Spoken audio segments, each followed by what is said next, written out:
Hello friends. आज के video में हम बाल विकास और शिक्षा शास्त्र से संबंधित क्वेश्चन आंसर देखेंगे। हमारी जो 800 एमसीक्यूज की क्वेश्चन आंसर की जो सीरीज चल रही है वो बहुत इम्पोर्टेंट है। इसके बाहर से क्वेश्चन आपको एग्जाम में देखने को नहीं मिलेगा। ये पूरी सीरीज कंप्लीट करिएगा, इससे ये बहुत इम्पोर्टेंट सीरीज है। मैंने इसमें प्रीवियस ईयर क्वेश्चन आंसर्स और जो आने वाले एग्जाम में आ सकते हैं ऐसे क्वेश्चन आंसर भी लिए हैं। ठीक है, चलो आज का हमारा फर्स्ट क्वेश्चन देखते हैं हम। फर्स्ट क्वेश्चन क्या है देखेंगे हम। फर्स्ट क्वेश्चन है हमारा मनोविज्ञान में सामाजिक विकास से क्या अभिप्राय है। ऑप्शन है समाज में प्रतिष्ठित स्थान बनाना, दूसरों के साथ अच्छे संबंधों का विकास, सामाजिक समूह बनाना, उपरोक्त सभी। सबसे पहले देखेंगे सामाजिक विकास क्या होता है। ठीक है, इसके बारे में देखेंगे। इसके बारे में किसने बताया था? इसके बारे में बताया था हरलॉक ने बताया था सामाजिक विकास के डेफिनेशन। हरलॉक, इनका जन्म हुआ था 1978 में। ठीक है, इनके अनुसार सामाजिक विकास से तात्पर्य सामाजिक प्रत्याशों के अनुकूल व्यवहार करने की क्षमता सीखने से होता है। ठीक है, इन्होंने ये बताया था। और सेकंड क्वेश्चन देखेंगे अब हम। हमारा सेकंड क्वेश्चन क्या है? छात्र का वह सॉरी, इसका आंसर नहीं बताया ना मैंने। फर्स्ट का आंसर है बी, दूसरों के साथ अच्छे संबंधों का विकास। नेक्स्ट क्वेश्चन है छात्रों का वह सोपान जबकि वह सर्वाधिक रूप से संवेगों से घिरा होता है। कौन सा होता है संवेगों से घिरा? शैशवावस्था, बाल्यावस्था, प्रौढ़ावस्था, किशोरावस्था। शैशवावस्था होती है 0 से लेकर जन्म से लेकर 2 वर्ष की अवस्था, शैशवावस्था कहलाती है। बाल्यावस्था होती है 6 से 12 वर्ष की अवस्था, बाल्यावस्था होती है। प्रौढ़ावस्था 46 से लेके 60 के बाद तक की। ठीक है, और किशोरावस्था होती है हमारी 12 से लेकर 18 वर्ष। तो सर्वाधिक संवेगों से घिरा रहता है, कौन से एज में होता है? ये होता है, इसका आंसर है हमारा डी, किशोरावस्था में। ठीक है, नेक्स्ट देखिए बालकों का सर्वाधिक उचित काल कौन सा होता है? जब वे विस्फोट और तनाव में होते हैं। कौन सा अवस्था में? किशोरावस्था, बाल्यावस्था, शैशवावस्था, प्रौढ़ावस्था। शैशवावस्था में तो बहुत छोटा होता है बच्चा, तो इसमें तनाव तो हो नहीं सकता। बाल्यावस्था में भी छोटा ही होता है, इसमें भी तनाव नहीं हो सकता। प्रौढ़ावस्था में काफी इस एज में भी तनाव होने की संभावना काफी कम होती है। ठीक है, तो कौन सी अवस्था होगी हमारी? किशोरावस्था। नेक्स्ट देखेंगे हम। नेक्स्ट क्या है हमारा? निम्न में से किसने बच्चों में वस्तु स्थित्य का विकास को समझने में सहायता की है? तो इसके ऑप्शन है पियाजे, फिस्टिंगर, एरिक्सन, बेलॉक। किसने किया है? पियाजे ने। ठीक है, इसका आंसर होगा पियाजे ने किया है। पियाजे के बारे में देखेंगे। पियाजे, इनका पूरा नाम क्या है? जीन पियाजे है। इनका जन्म हुआ था 1896 में। ये स्विट्जरलैंड के रहने वाले थे और पियाजे को विकासात्मक मनोविज्ञान का जनक भी कहा जाता है। इन्होंने इनका जो सिद्धांत है संज्ञानात्मक विकास का सिद्धांत, इसमें 4 अवस्थाएं बताई थी इन्होंने। 4 अवस्थाएं। पहली थी संवेदी पेशी अवस्था, दूसरी थी पूर्व संक्रियात्मक अवस्था, तीसरी मूर्त संक्रियात्मक अवस्था और चौथी थी अमूर्त संक्रियात्मक अवस्था। ठीक है, नेक्स्ट क्वेश्चन देखेंगे। नेक्स्ट क्वेश्चन क्या है? कौन सी विधि उपगम में समान प्रयोज्यों का मापन उनके विकास की विभिन्न अवस्था पर लिया जाता है? जीवन लेखन विधि, समकालीन अध्ययन विधि, दीर्घकालीन अध्ययन विधि, समाज मिति। इसका आंसर क्या होगा? इसका आंसर होगा थर्ड, दीर्घकालीन अध्ययन विधि। दीर्घकालीन अध्ययन विधि क्या होती है हम देखेंगे। इस विधि में एक ही आयु स्तर के बालक समूह को चुना जाता है, फिर समूह के बालक की आयु के बढ़ने के साथ साथ उनकी मानसिक एवं शारीरिक योग्यता के विकास क्रम का निरीक्षण एवं मापन किया जाता है। ठीक है, और अंत में प्राप्त आंकड़ों के आधार पर विकास क्रम को ज्ञात कर लिया जाता है। इस प्रणाली में विभिन्न आयु स्तर के बालकों के क्रमिक विकास का तुलनात्मक अध्ययन नहीं किया जा सकता। ठीक है, लेकिन प्रत्येक बालक के विकास का स्तर व्यक्तिगत रूप से अध्ययन किया जाता है इस विधि में। ठीक है, नेक्स्ट क्वेश्चन क्या है? पियाजे के अनुसार 1 से 8 वर्ष का बालक कर सकता है? संरक्षात्मक समस्याएं सीखना, अमूर्त नियम निर्मित कर समस्या हल करना, समस्या पर परिकल्पनात्मक रूप से सोचना, उच्च स्तरीय समस्या का हल करना। पहले तो देखेंगे कि पहले क्या देखेंगे हम कि देखेंगे कि 1 से लेके 8 वर्ष का बच्चा कौन सी अवस्था में आता है। तो 1 से लेके 8 वर्ष का बच्चा आता है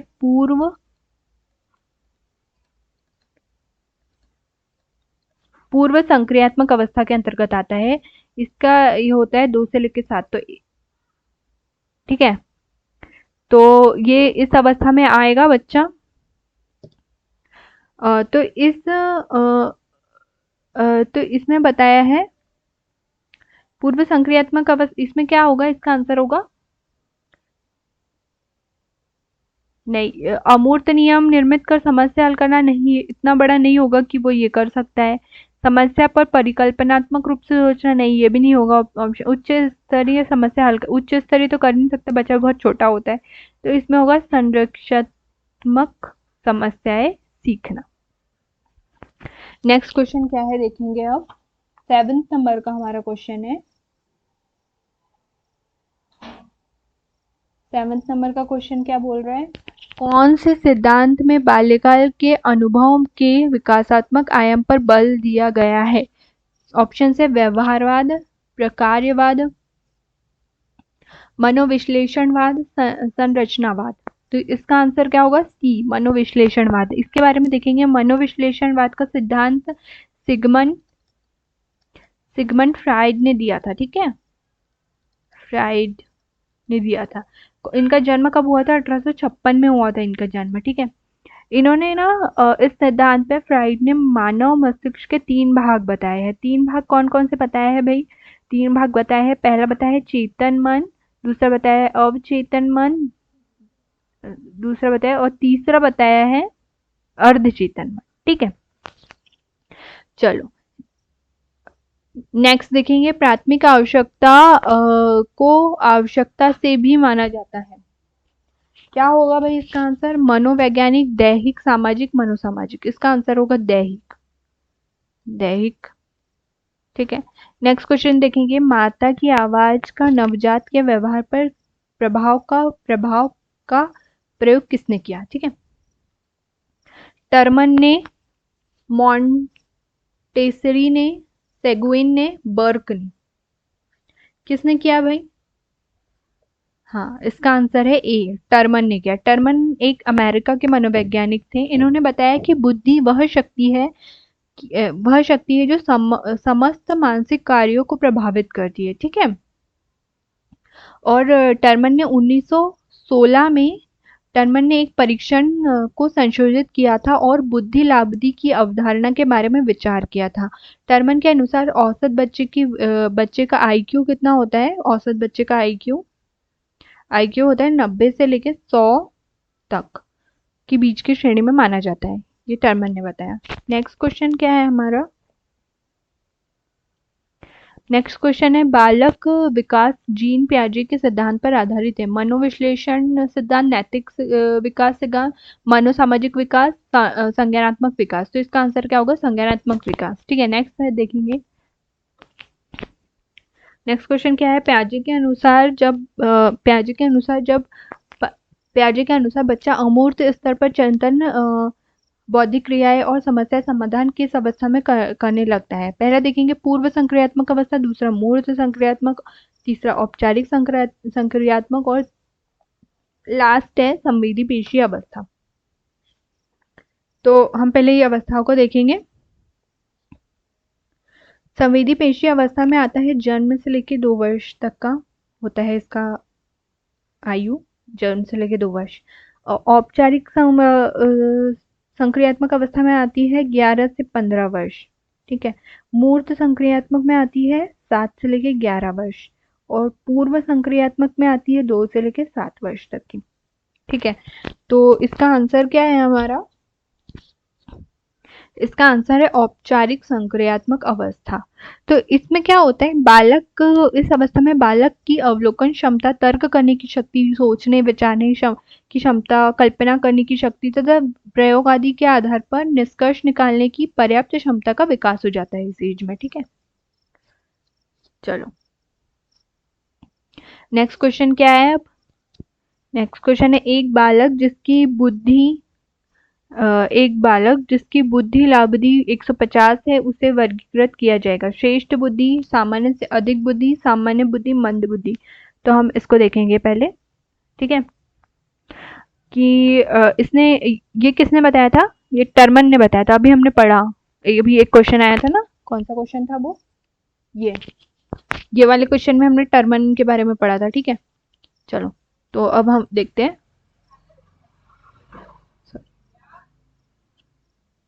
हाँ, चलो देखते हैं अब हम।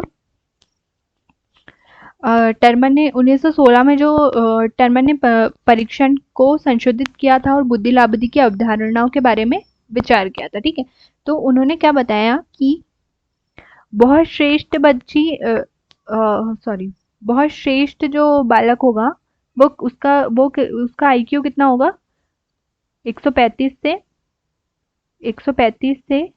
175 के बीच होगा। ठीक है, बहुत श्रेष्ठ बालक, और श्रेष्ठ होगा जो, जैसे कि ये वाला जो श्रेष्ठ होगा हमारा, सॉरी ये आंसर नहीं है, मैं आपको बता रही हूँ सिर्फ, श्रेष्ठ बुद्धि वाला बालक होगा 125 से 135 के बीच। ठीक है, और नेक्स्ट क्या होगा, सामान्य से अधिक, मतलब एवरेज से थोड़ा ज्यादा, सामान्य से अधिक, ये पूछा है ना, सामान्य से अधिक, वो कौन से इसमें आएगा, उसका आईक्यू होगा 115 से 125 के बीच होगा। ठीक है, और सामान्य बुद्धि वाला मतलब क्वेश्चन में क्या पूछा है, 150 पूछा है ना, तो हमको देखना है कौन से इसमें आ रहा है 150। सामान्य बुद्धि वाला कितने में आएगा, सामान्य बुद्धि वाला आएगा 90 से 115 के बीच। ठीक है, और क्या है, मंद बुद्धि। ठीक है, मंद बुद्धि वाला आएगा 50 से लेके 70 के बीच। तो देखते हैं हम 150 वाला कौन से में आएगा, सामान्य बुद्धि में आएगा कि 150, 90 से 115, हाँ सामान्य बुद्धि, तो इसका आंसर होगा ये, सी इज द करेक्ट आंसर। ठीक है, चलो नेक्स्ट देखेंगे। शिक्षा मनुष्य के अंतर्निहित क्षमता को परिपूर्णता में विकास करते ही, यह कथन किसका है, स्वामी विवेकानंद, स्किनर, पेस्टोलॉजी, रविंद्रनाथ टैगोर। किसका है ये कथन है, स्वामी विवेकानंद जी का। ठीक है, नेक्स्ट क्वेश्चन क्या है हमारा, मानव विकास की कुछ विशेष सिद्धांतों पर आधारित निम्नलिखित में से कौन सा मानव विकास सिद्धांत नहीं है पूछा है भाई। ठीक है, क्वेश्चन को सबसे पहले ध्यान से पढ़ना है कि उसमें पूछा क्या है, फिर ऑप्शंस पढ़ने हैं। अनुक्रमिता, सामान्य से विशिष्ट, प्रतिवर्ती, निरंतरता। कौन सा मानव विकास का सिद्धांत नहीं है, इसमें आएगा प्रतिवर्ती, ये सिद्धांत नहीं है। ठीक है, अवधारणाओं का विकास मुख्य रूप से ब्लैंक का हिस्सा है, बौद्धिक विकास, शारीरिक विकास, सामाजिक विकास, संज्ञानात्मक विकास। इसका आएगा बौद्धिक विकास। ठीक है, चलो नेक्स्ट क्वेश्चन देखेंगे। आनुवंशिकता को सामाजिक संरचना माना गया है, गौण, गत्यात्मक, स्थिर, प्राथमिक। इसको माना गया है स्थिर, आनुवंशिकता को स्थिर सामाजिक संरचना माना जाता है। ठीक है, नेक्स्ट क्वेश्चन क्या है, निम्नलिखित में से कौन सा रचनात्मक आकलन के लिए उपकरण नहीं, मौखिक प्रश्न, सत्र परीक्षा, प्रश्नोत्तरी और खेल दत्त कार्य। तो सबसे पहले देखेंगे हम,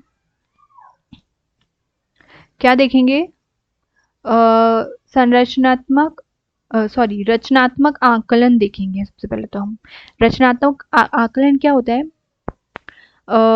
रचनात्मक आकलन का कार्य शिक्षण प्रक्रिया की दशा का ज्ञान करना होता है, और क्या बोलेंगे, ये आकलन शिक्षण प्रक्रिया के दौरान लगातार होता है। इसका प्रयोग अधिगम के अवलोकन आकलन के रूप में किया जाता है, और रचनात्मक आकलन का कार्य छात्रों को पृष्ठ पोषण प्रदान करना। इसके द्वारा विद्यार्थी को ये पता लगता है कि उसे कहाँ सुधार की आवश्यकता है, रचनात्मक आकलन कहलाता है। ठीक है, तो इसका आंसर क्या होगा? इसका आंसर होगा बी, सत्र परीक्षा। ठीक है, नेक्स्ट क्वेश्चन देखेंगे, किसकी क्रियाशीलता का संबंध मनुष्य की पाचन क्रिया से भी होता है? ठीक है, पाचन क्रिया से भी होता है पूछा है। हाँ, तो सबसे पहले क्या देखेंगे, ऑप्शंस देखेंगे, जनन ग्रंथि या एंड्रिनल ग्रंथि, गल ग्रंथि, अभिव्रक ग्रंथि। ठीक है, तो हम इसका पाचन क्रिया से संबंध पूछ रहा है। ठीक है, तो सबसे पहले देखेंगे एंड्रिनल ग्रंथि क्या होती है। जनन ग्रंथि है तो पता है सबको, एंड्रिनल ग्रंथि क्या होती है? एंड्रिनल ग्रंथि होती है, यह एक अंतःस्रावी ग्रंथि भी होती है जो कि त्रिकोण संरचना जैसी दिखती है और प्रत्येक किडनी के ऊपर एक एक संख्या में उपस्थित होती है। प्रत्येक किडनी का वृक्क के ऊपर स्थित होने के कारण इसका नाम सुपरनिल ग्लैंड भी पड़ गया। एंड्रिनल ग्रंथि के दो भाग होते हैं। ठीक है, दो भाग, अब वो हम डिटेल में इतना नहीं जाएंगे, बस इतना पता होना काफी है। नेक्स्ट कौन सी ग्रंथि है हमारी? गल ग्रंथि।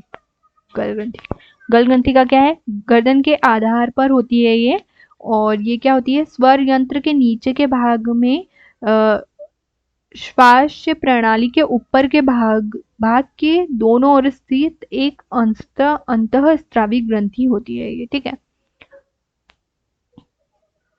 चलो, और कौन सी है? अभिव्रक ग्रंथि। ठीक है, अभिव्रक ग्रंथि का देखेंगे, यह हमारे शरीर में दो अधिव्रक ग्रंथियां होती है ना, दो होती है ये हमारे शरीर में। ठीक है, तथा दोनों गुर्दों की चोटी पर स्थित होती है ना। और ये कॉन्टिटिव टिश्यू कैप्सूल से घिरी होती है और आंशिक रूप से बसा के एक द्वीप में दबी रहती है। अधिवृक्क ग्रंथि को सुपर, क्या कहते हैं इसे,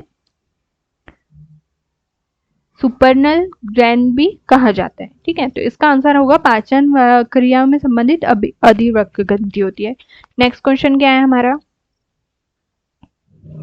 नेक्स्ट क्वेश्चन है, बाल विकास को सर्वाधिक प्रभावित करने वाला कारक, यौन शिक्षा, बुद्धि परीक्षण, खेलकूद का मैदान, सुंदर विद्यालय भवन। बाल विकास को सर्वाधिक प्रभावित करने वाला होता है हमारा खेलकूद का मैदान। प्राकृतिक चयन के सिद्धांत का संबंध सुकरात, प्लूटो, डार्विन से, रूसो से।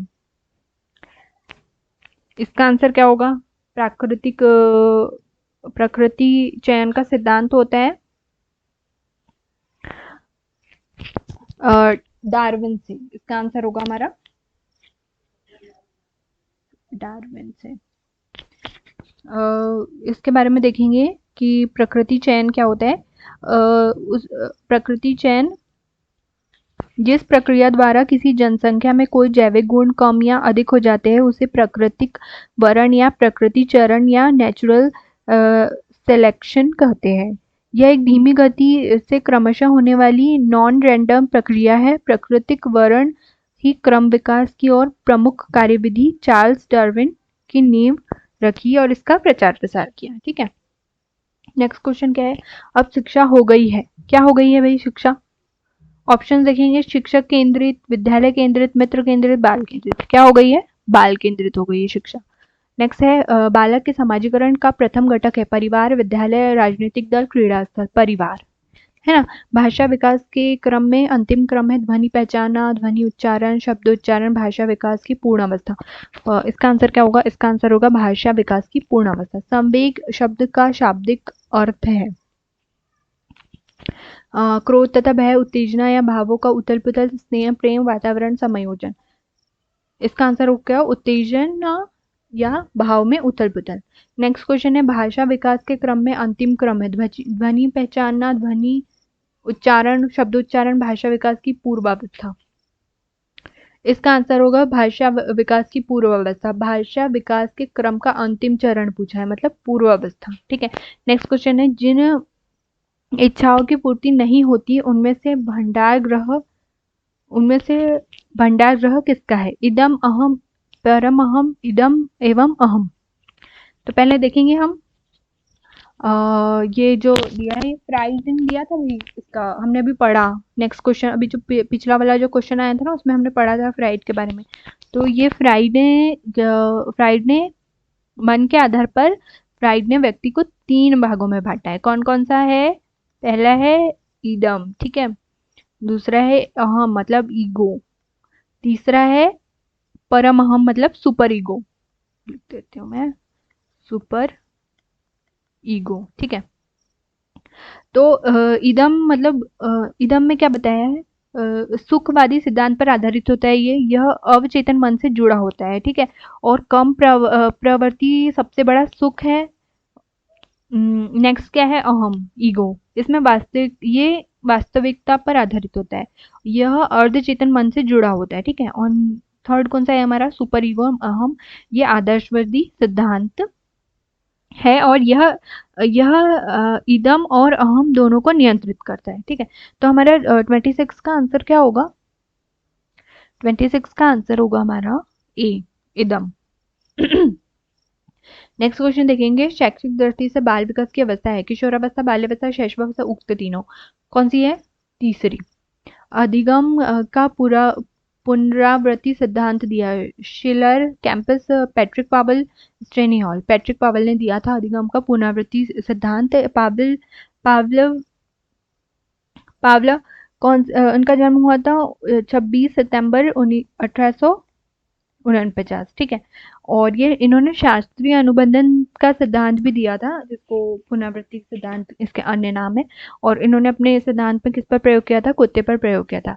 नेक्स्ट क्वेश्चन देखेंगे। बाल विकास का अर्थ है व्यवहार में परिवर्तन, बालक की गुणात्मक परिणात्मक परिवर्तन, बालक का गुणात्मक विकास, व्यक्तित्व में परिवर्तन। तो इसका आंसर क्या होगा? 29 का आंसर होगा सी।